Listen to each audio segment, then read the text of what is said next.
All right, and welcome to the Cloud Channel Return to Workforce Circle.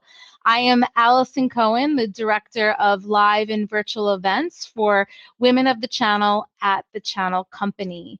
I've been in the tech industry for over 15 years, bringing the women of the IT channel community together in multiple ways, facilitating experiences to build and foster relationships and network with peers, and helping individuals and organizations grow and achieve success.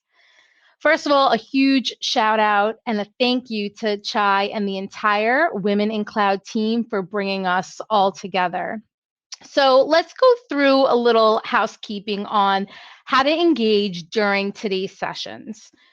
Be a part of the conversation. Ask questions. There's a chat box to the right of your screen. So you may send messages in that general chat on anything that's going on to a speaker, to the panelists. If you hear or you see something, act and cheer and be live to those reactions by using emojis or writing comments in that chat feature, in that chat section. So definitely ask questions if you want to ask. Like I said, use your voice and be a part of that conversation. You could do that with the Q&A tab. And if there's a question someone else asks and you want to upvote it, you could do that as well. The big thing is about connection. So make sure to participate and connect with others during the small group mentoring circles that are going to happen later in the lounge area. And through this whole experience, make sure you're sharing your experiences on social media and doing that with the hashtags Women in Cloud, She Soars, and WIC Power 2021. There's also a help desk that's available in the lounge area. The first table. So if you need any help, please reach out. So we have lots to get to, so let's get started. Let's get everyone engaged with a little starter question here. So I want to hear from you all. If you have to pick one word to describe 2020, what would that word be? Bad hair. Adaptability, flexibility, 100%. Opportunity, resilience. Resonate with them all. Beautiful. All right. Thank you all for participating in that. All right. So let's jump right in. I'm going to introduce now Gail Mercer Mckay, the founder and CEO of Mercer Mckay Solutions and co-founder and executive director of the WIC Network. Gail is a successful entrepreneur, combining her passion for storytelling and over 25 years in the tech industry. It's her enthusiasm for life, desire to learn, and curiosity that has led to her success. Welcome, Gail. Allison, thank you so much. Allison Cohen from the Channel Company. Thank you for that wonderful introduction and also for everything that you at the Channel Company are doing to support diversity and gender equality. And thank you, audience, for joining us today for our live session, Returning to the Workforce.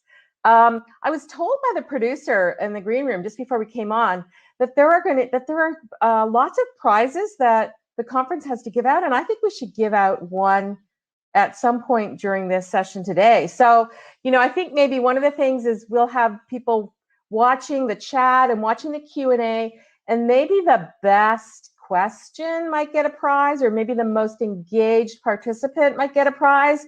We need prizes. It's Friday. So keep an eye on that. We'll watch that for you. So the session, I'm doing setting the stage. I've got 10 minutes. I time this at 7.5. So you guys time me, and then we can get right to the meat of it. But this session today is designed for two audiences. The first is you as an individual. Whether you're returning to the workforce or looking to pivot into a new career, a new industry, you're going to hear today about communities that you can join that are going to help you grow, expand, have access to resources, find mentors, and the things that you need to re-enter the workforce or shift into something new. And if you are a company and you want to broaden your hiring, if you want to attract more women, if you want to become more intentional about diversity and gender balance in your organization, you're going to hear from people today that can help you, and you're going to be able to reach out to them afterwards or introduce them to your HR team so you can learn how to attract and hire more women.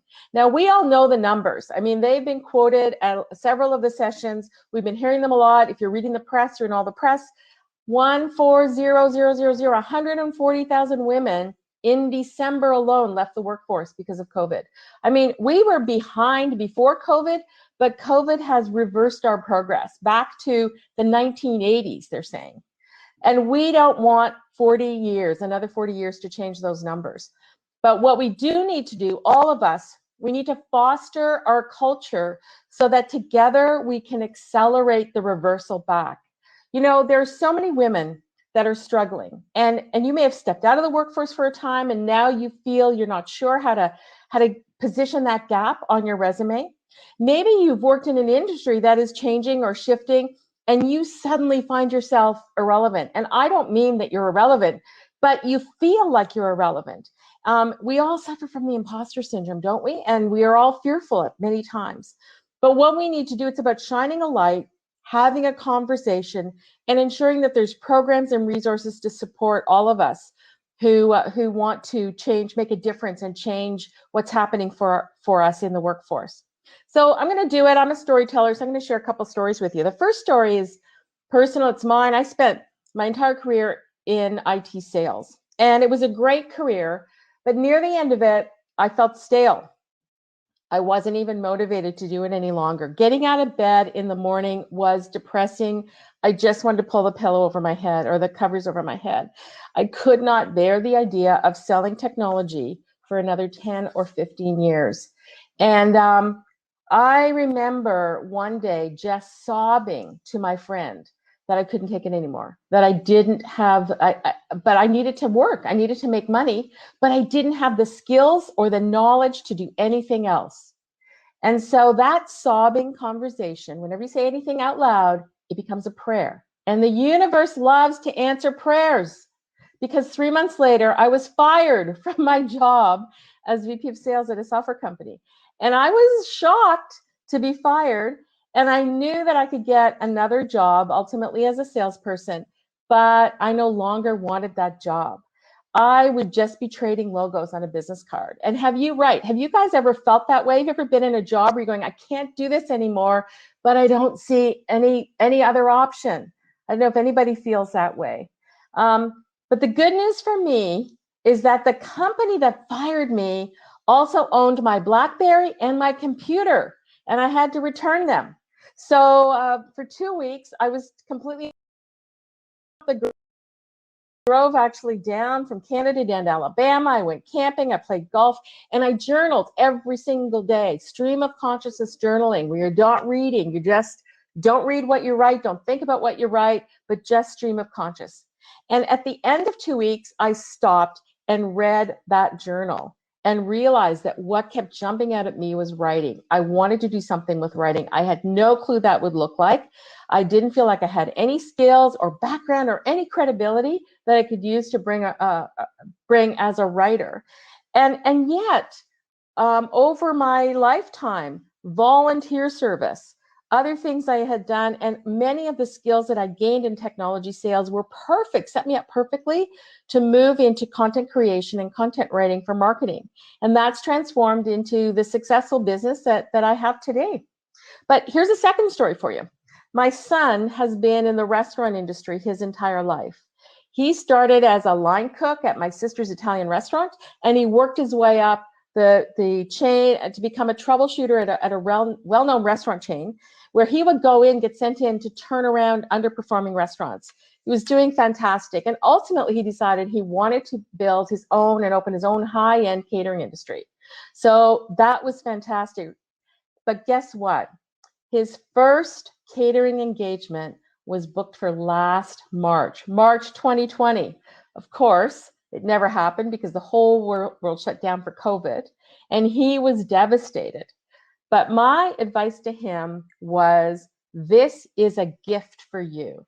If your passion is catering and cooking, and this is what you want to do for the rest of your life, use this time to plan the best catering relaunch in the world. But if you want to pursue something different, now is your time to do it. And it just took him back because he's only ever worked in the restaurant industry. And so he did a lot of thinking, and now he's doing something that he really wanted to do. He decided to get in the gaming industry, not the online gaming, but the card and strategy card game industry. He built a strategic card game aimed at 25 to 45 years old. It's in pilot. It's getting great reviews. It's being played online and it's being played in person. He used all of his skills of time management, goal setting, marketing, creativity, team lead, communications, and it's allowed him to turn this around and do exactly what he wants to do. You know, we all suffer from imposter syndrome, as I said earlier, but listen to this. This is one of my favorite quotes. We may not like it, but we are exactly where we are supposed to be to prepare us for what comes next. And so you just need to be open for that. You know, today you're going to hear from some amazing panelists, the Moms Project, Women in the Channel, and they're going to share, there's these amazing women are going to share their personal stories on how they are working to fix this leaky pipe syndrome, this problem of getting more women back into our industry and helping women find where they need to be to change the access to economics and change the whole gender conversation. So let me introduce the panel first. And we've got Chandra Sanders, who's the founder of the Mom Project. She is a burst of energy. She feels so strongly about how stay-at-home moms can translate their skills so they can see themselves and their value differently. And she's going to talk a lot more about why she recently pivoted her career to take the role at the Mom Project. We've got Kim Stevens from the Channel Company. She runs the Women of the Channel program and has a ton to share regarding tools, programming, support, networking opportunities that her program offers to women who want to return to the workforce or just even up their game. We've got Liz Sarah. She's a founder of Best Marketing, a great marketing agency, but she's also chairman of the board for the National Women's Business Council. She's got more than 25 years experience in high tech as an entrepreneur, a business leader, an angel investor, and strategic marketing executive. She's got a wealth of information to share. And finally, the moderator, my dear friend Sharon Hildebrand, who's just an amazing woman, has done so much for gender parity and has been involved in all of our women in technology communities for a long, long time. She's at Hitachi Solutions right now, but she's the founder of an exciting new program called MSH Empowers, or MSHE. It's a community focused on helping women re-enter the workforce. Sharon feels so passionate about this, and this is actually their official launch. So let's give some cheers for Sharon for launching this.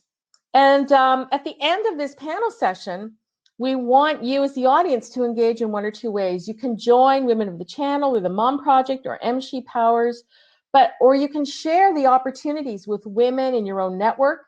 And then maybe even think about your own company and identify if there's ways to increase awareness about capturing and tapping into that talent pool of women who are re-entering the workforce. And we're going to have mentor tables for networking at the end. You can reach out to whoever. But first, you're in for a treat because we have Diane Rule from Accenture. And Diane's going to be speaking to you for a few minutes before the panel starts. Diane recently took a new role in HR at Accenture, and she is leading the partnership with the Mom Project. She's going to talk about the importance that Accenture is putting on women re-entering the workforce, in addition to keeping them closely tethered as well, so helping them understand, how to work remotely and work at Accenture. And so let's give a great big emoji chat welcome to Diane Rule. I love it, Gail. Thank you. Thank you for bringing the energy. You lifted my energy. That was awesome.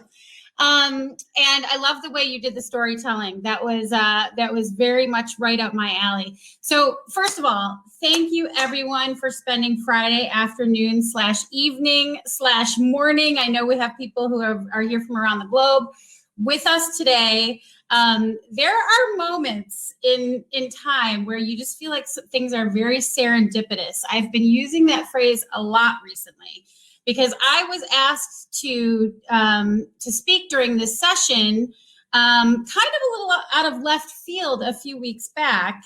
Didn't know much about it, didn't know much about Women in Cloud, the event itself. I had definitely heard of it. I had never attended. And when it was described to me what they were looking for and what the conversation was in particular, I just started laughing. I'm like, This is literally what I'm focusing my time, energy, and life on right now. So couldn't be happier to be here today. And to kick off what's going to be a great panel session with all of the women that were just announced. But I too am a big fan of storytelling. So I'm going to launch into a couple of stories before we go to our next session that I think will kind of get our minds flowing around this topic. And I think we're at a really interesting time in the topic itself. So first of all, to back up a little bit, I have been with Accenture over 23 years. I can't believe it when I say it. So I've had many, I would say I've seen many phases of the life cycle of corporate life during that time. And I've been both on the consulting side, I'm currently on the HR side, but most of my time in HR has been supporting our technologists. So I really do consider myself, number one, a woman in technology. And I had the great good fortune many years back of supporting a practice, a little and very brand new practice in this new space called cloud. Nobody had heard of it. People were confused by what it is. The name seemed very nebulous, all puns intended. And everyone was saying, well, what is cloud? And there were just very few practitioners in this space, but they kept talking about how this is the future. This is the future. This is the way that, we're really going to see this space take off. And so it was interesting because I'm considering what's going on right now with Cloud 2.0. There was a first round of a lot of energy around cloud. I would say, 5-7 years ago, I don't know the exact dates. But during that time with my own career, I was in a role with what was considered our outsourcing or operations business. So we had about 130,000 people in that space all around the globe. Most of them in India and the Philippines, but also in Europe and the United States, everywhere. And we were running the operations for our clients, the back office part of the business.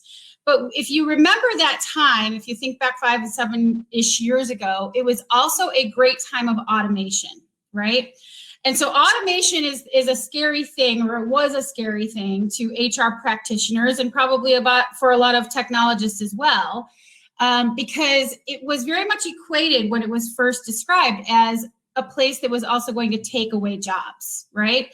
So we sitting there with so many people and so many lives that were so important for us to keep in the economic space and have economic growth and support their families around the globe, we really had to sit back and think, well, how are we going to, as we automate some people's roles, how are we going to elevate the talent that is already doing that so that they can still be viable and have great careers? And the way we did that was what we called a journey to cloud. And we pivoted 90,000 people into the cloud skill space because there was a need in the market. There was great demand in the market for these skills, that we were able to keep them employed with us, continue on the journey with all of our clients, and we did not have to do any talent and having people leave our company because their jobs had gotten automated. So to me, it was one of those moments in my career, where I'd gone from great fear over what might come to actually watching amazing things happen for our people. And I equate what's going on right now to exactly that moment. So what do I mean by that? I took this role on, so I'm now working primarily with our people in the United States. And so I shifted away from that global role. I'm working with our people in the United States literally 2 weeks prior to COVID hitting to the level that it did in the United States. And so, here I am, I'm the HR lead for this practice of about 11,000 people. And once again, great fear is coming my way because as a consulting firm, we're so dependent on the strength and success of our clients. And we're so dependent on the skills of our people being uber relevant. And as we sat and held our breath there for a few weeks and months, an amazing thing happened. The majority of our clients were sitting back and saying, wow, we were not prepared for this. We did not have the resilience needed in our systems to handle all of our teams going virtual and the virtualization of work. they needed our, number one, our consultants more than ever, but number two, they needed people to help them get on the cloud. And so we have seen this resurgence of demand for people with cloud skills. There are not enough people out in the marketplace with them. And this equals opportunity. And what I am determined, and I know that everyone who's on this meeting today, I'm sure is also determined, is to not let this moment where there is so much opportunity for economic growth not go to women. I actually am determined for it to be something that both women and minorities are able to take part in. But for this conversation, let's focus on women. And what has been really fascinating to me, in addition to this amazing economic opportunity where we have a moment, it's coming at a time when, as you know, you've all, I'm sure, heard the term she-cession. So we're seeing, as Gail had already mentioned, this unbelievable level of women leaving the workplace, whether it's because they were in the service industry and their job is not there right now, or because there's pressures at home and they just felt like they could not do it all. We're seeing that in droves, and it's, again, one of those scary moments to me. But what I also think is that what's amazing and what we're going to be able to take advantage of, all of us, all the people on this I wouldn't call it a call, on our session, in our conference, is that it's also a moment of epic disruption. And what I mean by that is, I have been studying this problem for years, right? Meaning, how come more women are not in the tech space? Also, how come more minorities were not in the tech space? And for both of those, they have different problems and different nuances, but a lot of it comes down to access to those jobs. And access, if you dig underneath what that means, really comes down to our companies supporting women to be able to do those jobs. And for my company in particular, what I think is really interesting is I could look in the mirror prior to last March and say, we were not doing the best we could to do that, especially because, as those of you who know this consulting space, travel and the very kind of, grind 7 days a week lifestyle that was expected was preeminent. Well, guess what happened with this pandemic? With all the nightmare that it brought to us, what it has also done is disrupted work in such a way that we, have all proved we can work virtually, work different hours than we've worked before, and still get our jobs done. More than any kind of theses people had written, or, let me bring this into my bosses and say, I know we could do this if we just try. The pandemic made that real. And so what's very cool to me is that we now have an opportunity, everyone on this conversation, whether you're looking for a job in cloud or you're an employer and need more women in cloud, we can say we've proven it can be done. We don't have to go back. And that opens the doors and our opportunity for everybody. And so to me, that's super, super exciting. I know I'm probably getting to my time, but I have to leave with a few tips. So I really thought of this from two directions.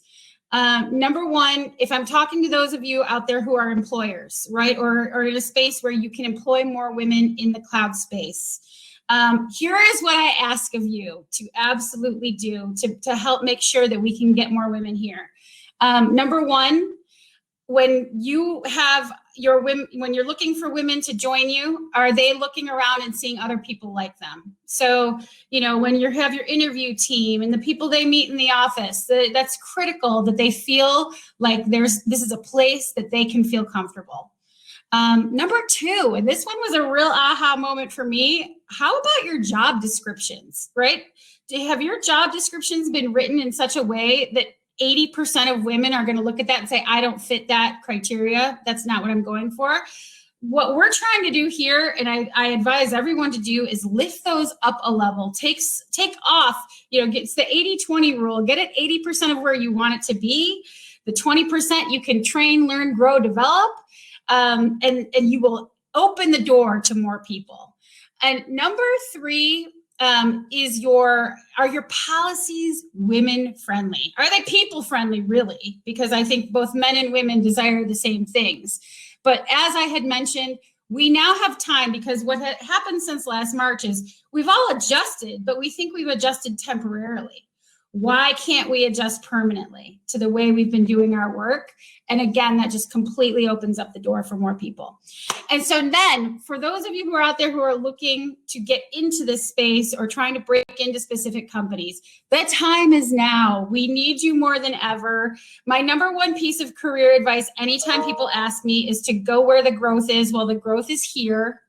You know, if you're in a space where you felt like, well, I don't really have the background for this, how do I do this? Companies there aren't enough people out there with this talent, so they're willing to develop it. So if you're willing to meet them halfway by saying, look, I did the things I could do to educate myself, here's what those things are, I'd like to join you, and if you help me get the rest of the way, you know, we'll do great things together, that's going to go a long way. And certifications, many companies are willing to sponsor people in that space right now. You know, here's my recommendation. There's 3 great certifications to get in this space: AWS, Google, and the MS Azure certification, and many more. So, okay, I know I've probably hit my time. As you can see, it's a topic near and dear to my heart.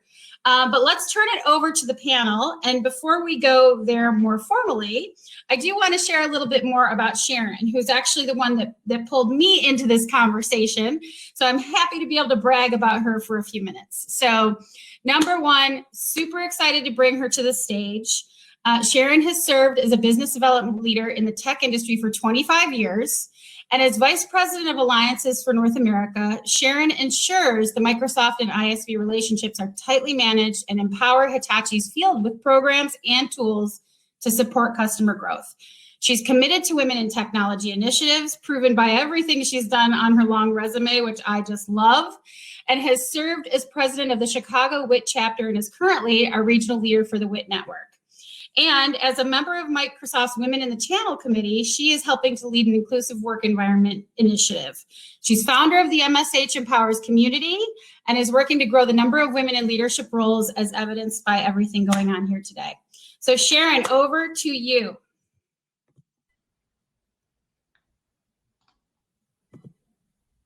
Thank you so much, Diane. And wow, the energy that has been built to this session already is incredible. Great way to kick things off, Allison. And Gail, you nailed it. And I'm going to remember that prayer statement that you made. And your conversation did not, your power talk did not disappoint, Diane. It was even better and more energy filled than when you and I interviewed. So thank you all so much. At this time, I'd like to invite our amazing panelists. Speaking of great interview conversations, I had the great pleasure to talk with each panelist at length and really understand what is important to them, what their priorities are, and learn a lot about their stories. And I can't wait to get started. So Chandra, Kim, and Liz, can you please join me?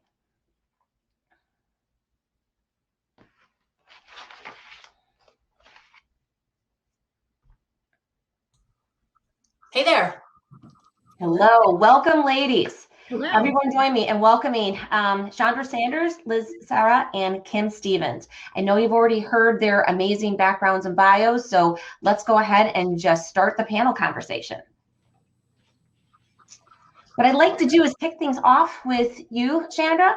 When we started our conversation, you began by telling me about your own experience of re-entering the workforce. And while you weren't out of the workforce for a long period of time, it was really interesting the special issues and challenges as a mom, as a woman of color, a parent of 3, I'm sure are amazing children, that you confronted, that you had to deal with. And there's a lot of delicious lessons learned in that story. So can you please share a little bit more with the audience?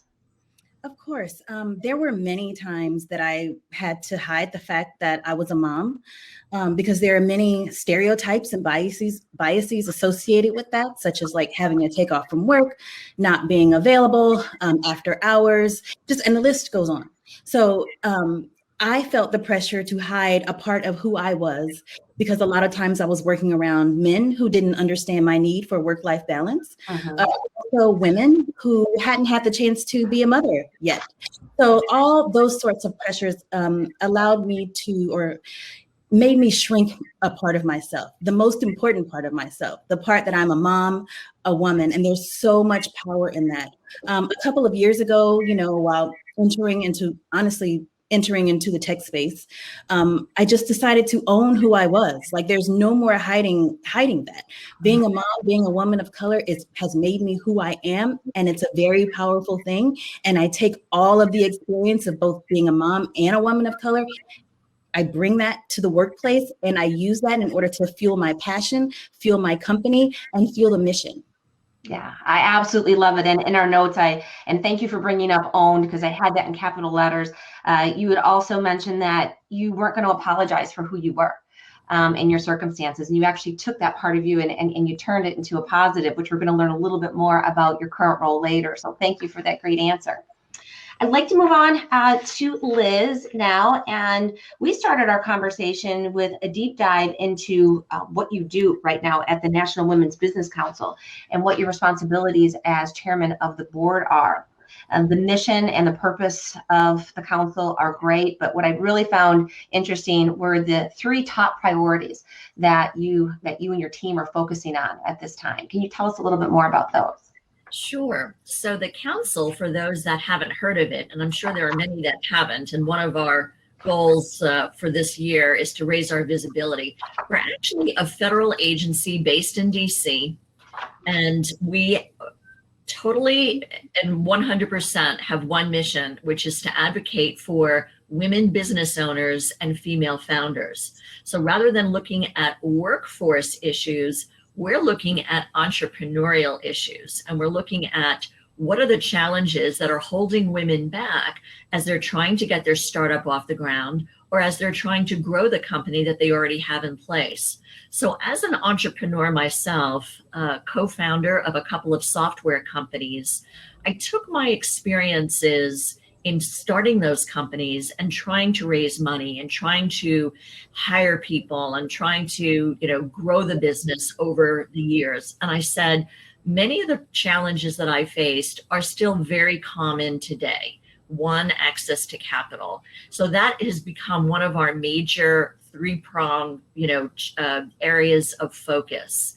The second area of focus is, and I think it's really relevant to this conference today and the business that all of you are in, is how do we get women, young women, even women at school age, who might have entrepreneurial aspirations, to start thinking about starting a company in a STEM-related industry instead of the many traditional businesses that women tend to start. Now, I'm not saying that those are not important types of companies. They're the boutiques, the bakeries, the coffee shops, the yoga studios. They're all the kinds of businesses that make the communities we live in very vibrant. And very often we choose where we live because of the kinds of amenities that women are starting and operating and running. But we need more women at the ownership level to have a presence at the state level, at the national level, and at the global level. And that isn't going to happen with a neighborhood bakery or a neighborhood restaurant. So how we're going to do that is going to take more than just our council. It's going to take many other organizations in the private sector and all of us.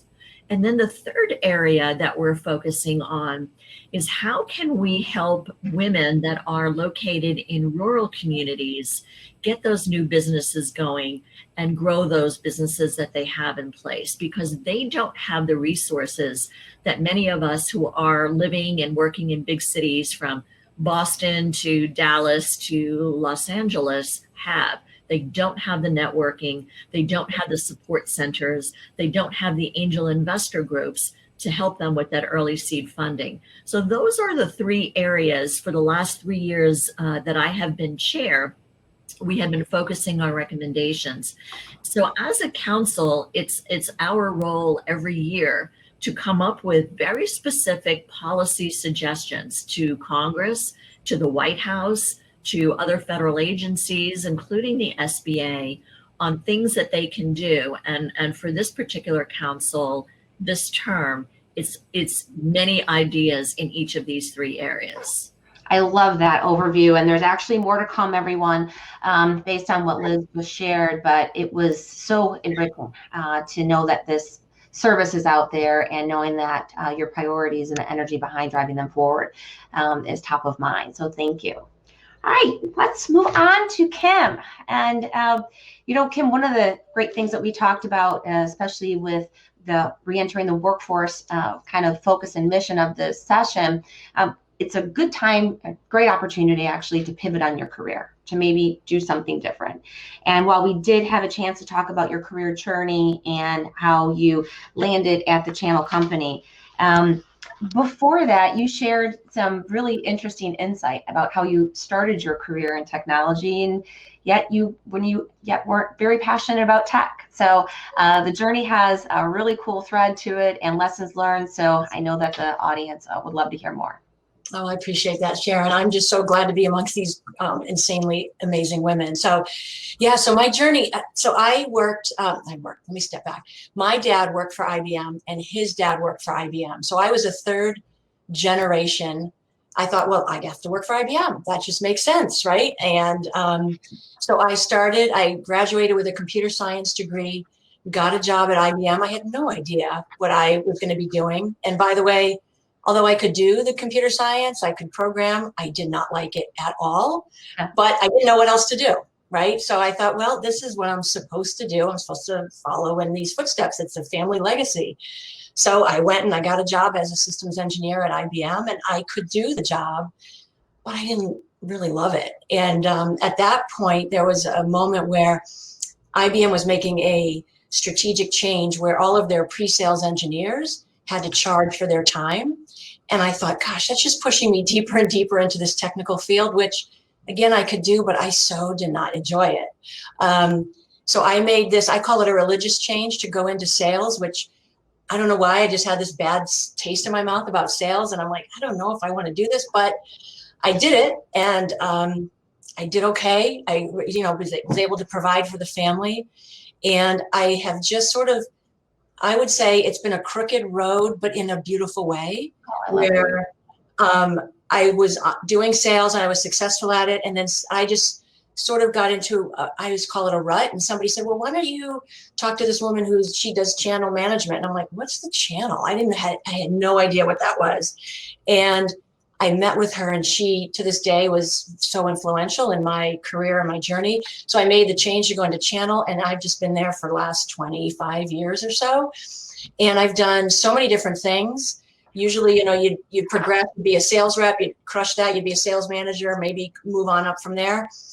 But I went from being a sales rep, and I did some field marketing, and then I did some product management, and then I did some program management, and then I was a first line manager. So I've been a VP, I've been all these different things. Always sort of like, okay, I can do this, but gosh, this was not feeding my soul. But I call it the golden handcuffs. You sort of get trapped in providing for your family, right? And so now I fast forward to now, I feel like all of those roads led me to where I am right now, which is I'm leading a women's community. It's an online community to support women in tech. And I'm at the risk of crying. I'm just going to say every day is a blessing to get up. And I have not felt this way about work in a long time. And I just feel like I understand tech. I can hang with the best of them, but I don't have to talk tech necessarily. And now I can help support women in their journey and just hopefully, leave some sort of an inspiration to somebody, right? So it's just been a blessing. And actually, I'm so glad that you used that word. You used that word twice, by the way. I had highlighted that in our feedback and how you had shared how excited you are about leveraging your lessons learned and mistakes made along the way with someone else. So I think if there's a bottle of wine in your and Gail's future somewhere, because it sounds like you have some pretty similar experiences as far as just being true to yourself and realizing what you don't want to do. So thank you for that and being so open and vulnerable. I'd actually like to bounce back to Liz right now, because there is another great resource that you talked about. And this came about during our conversation when we were discussing networking and how important networking is. And especially now, you heard the numbers that Gail shared with women leaving. It's one of the biggest struggles when you're trying to find a job, let alone you've been disconnected from the workforce for a certain period of time. where are your sponsors? Where are your peers? Where can you get support from women that are currently in the workforce? So I would love to talk a little bit more about the resource that we talked about with regards to networking and how people can access and really the breadth and depth of it, because there's a lot to it. Sure. And so I see networking as critical to people that are even in their current jobs and like them and want to stay in them. So networking and mentoring, I think, are really important resources that really didn't exist when I first started my software companies back in the 90s. There were no networking groups. There were no incubators or accelerators in place. We basically, for those of us that took that leap to start a company, either alone or with co-founders, had to figure it out on our own. And there was a lot of trial and error. So fortunately, fast forward 30 years, there are so many resources in place today to help women that are in a job in a large organization or are thinking about starting their own organization. Just one little interesting fact, I just read this data point that came out about a week ago. As bad as last year was, with the closures, with companies losing business and going out of business, 1.5 million new businesses were started. And many of those were started by women, although I don't have the exact numbers. And so women have a tendency that when there is a need and necessity strikes and you can't find that job, go create a company on your own. Mm-hmm. So from a networking standpoint, I look at what's available in the communities that we all live in from the private sector, and there are loads of incubators where there are colleges and universities, there are entrepreneurship centers that are not only focused on their campus and their student body, but also want to have the community involved on both sides of that networking and mentoring equation. So they want business leaders to come and help talk to the students, but they also want to provide services to help the community grow in its entrepreneurship. Another big source of networks for mentoring and for helping in the whole business planning is an organization that the Small Business Administration has put together for quite a long time, which is called SCORE. And it's a national network of about 10,000 individuals, mostly hired business executives. Unfortunately, we don't have as many women involved in SCORE.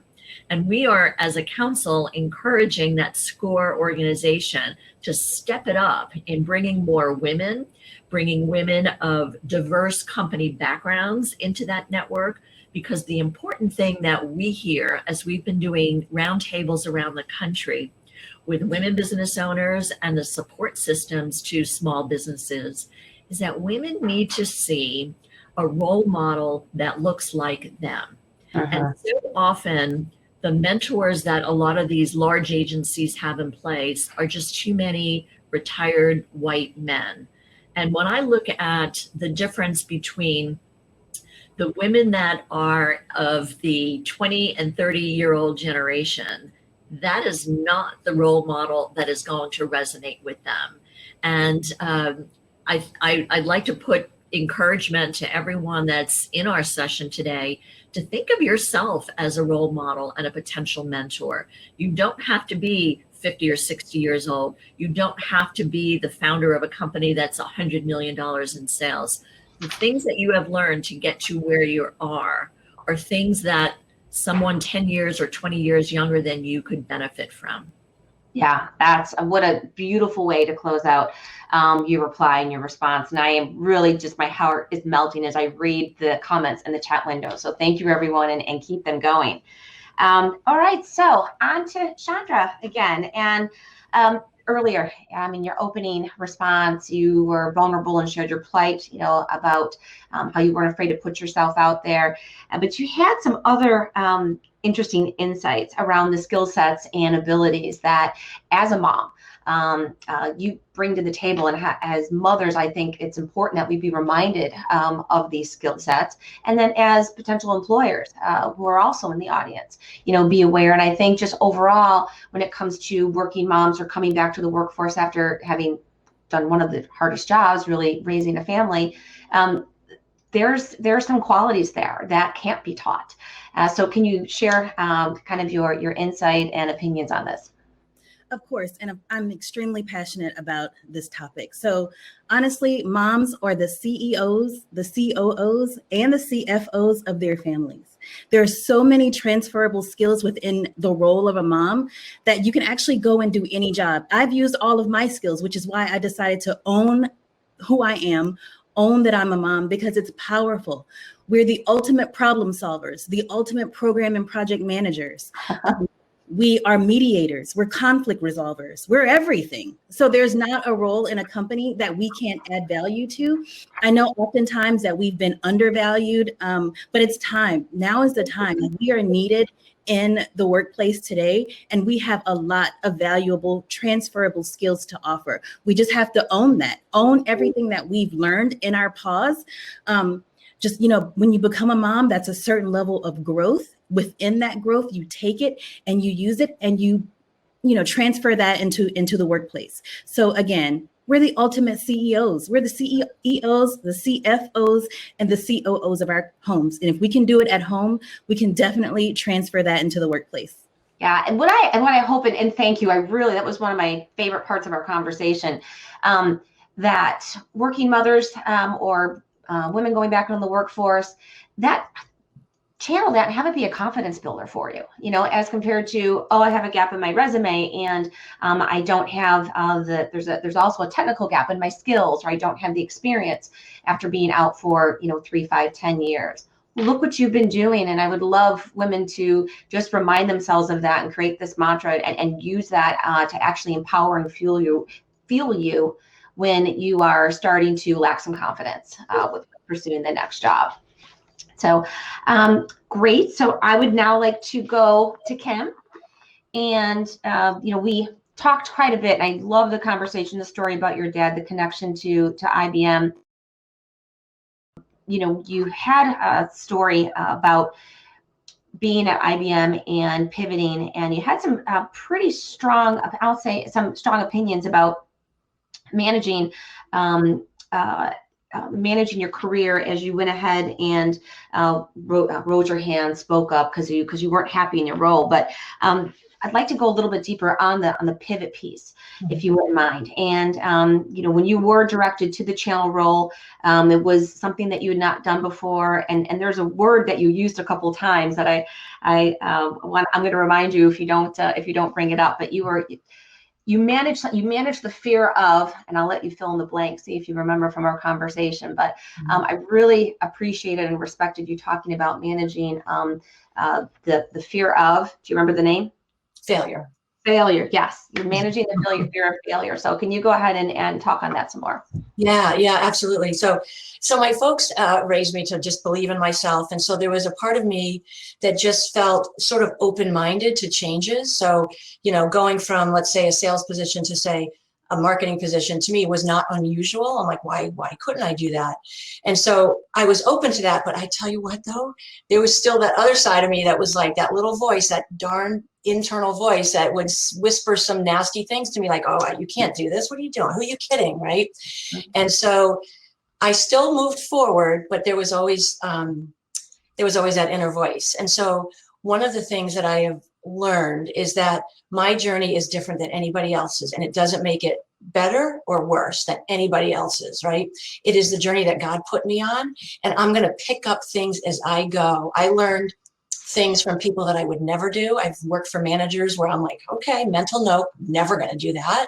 And then I've learned from some people that I'm like, holy cow, if I could just be a fraction of what they are, that would be amazing. So I just find that whatever journey any of you guys are on, don't judge yourself, right? Be in that moment and absorb what you can learn from that, and just add that to your bag of tricks. That's the way I just sort of looked at it. And I use that to go forward. I'm telling you though, the whole time that little voice was still there. It is starting to get quieter. Maybe that's just a sign of me just being sick of it, and just wanting to get past that. But I also think when I look back and I look at the kids that I've raised and been married for 30 years, and I'm just so grateful for that. And that to me is what matters. And how I got here is just been just some life experiences that to me now, in this current role of being able to support women in tech, I look back and I think, okay, all those, like Gail was saying, you'd wake up just miserable. Like you want to put, the covers over your head. You don't want to get up. Oh my gosh. Every Sunday night I'd have the Sunday night blues because I'd be entering into another week of where you just don't want to go. But again, I look back now and I'm like, it got me to where I am. And I have 2 healthy kids, a great marriage. And now I get to work, and now I can't wait to get to work. That's honestly, in 25 years, this is the first time I can say that. So nothing better than having that fresh, energized spirit. So again, thanks for sharing how you kind of manage and these reminders that you continue to replay to yourself to make sure that you push failure down, or the fear of failure down, so that you can get to where you're at right now. So last round of questions. I'm going to go back to Liz. One thing that we talked about before we closed was working in IT doesn't necessarily mean you have to write code, and that there's a lot of opportunities, regardless of the level, to support the IT industry, serve as that mentor, someone in the middle or higher end of the ladder with regards to your skill set. I loved your point of view on this and what you talked about, and I would love for you to share that with the audience. It's so important in terms of how we can encourage more women to enter the workforce in a STEM-related area, or even start a company in a STEM-related field. I started and built 2 software companies, and my background is business and marketing and nothing related to technology. But for me, the technology was exciting, not in so much as, look at this code that I could write, because I wouldn't know a line of code from a line of anything else, but rather from what it does for people, how it changes the way we do our job, or how it changes the way we buy groceries instead of walking into the store. It just changes our interactions with people and with institutions. And to me, that was the exciting part about getting involved in technology. To me, that is the message that we need to communicate. It's get involved in doing a job that you're good at in an industry that is something that delivers excitement for you. I would never in a million years think about getting any kind of technology certification for myself, because where I see my strength in the technology roles that I play in helping my clients is looking at the business and helping them navigate through a growth phase that otherwise they wouldn't be able to do on their own. Do they have the right pricing? Do they have the right product mix? Are they going after the right audience? And as women, we tend to think that we can't start a company in a chemical field or a manufacturing field unless we're a manufacturing background. And that's so not true.